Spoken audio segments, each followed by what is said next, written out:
মেঘ বলতে আপত্তি কি? বেশ, বলতে পারি। ছাদের উপর মেঘ দাঁড়াতো ফুল পিসিমার বাড়ি। গ্রীষ্ম ছুটি চলছে তখন। তখন মানে কবে?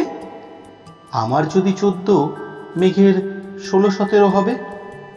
ছাদ থেকে হাতছানি দিত, ক্যারাম খেলবি, আয়। সারা দুপুর কাহাতকার ক্যারাম খেলা যায়, সেই জন্যই জোচ্চুরি হয়। হ্যাঁ, জোচ্চুরি হতো। আমার যদি 14, মেঘের 15-16 মতো। ঘুরিয়ে দিতে জানতো খেলা, শক্ত ঘুঁটি পেলে জায়গা মতো সরিয়ে নিত আঙুল দিয়ে ঠেলে।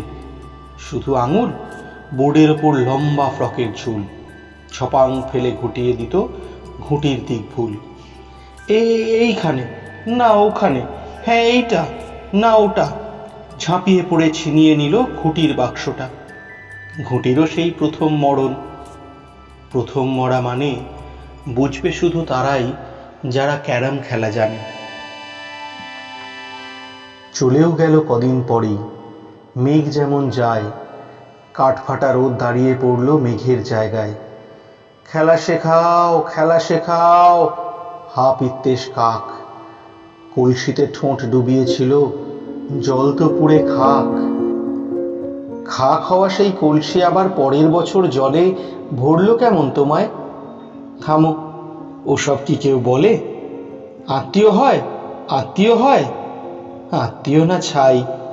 স্পষ্ট করে বলো এবার, সব জানতে চাই। 2-3 ক্লাসের বয়স বেশি।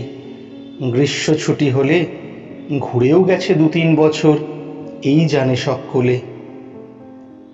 আজকে দগ্ধ গ্রীষ্ম আমার, তোমায় বলতে পারি।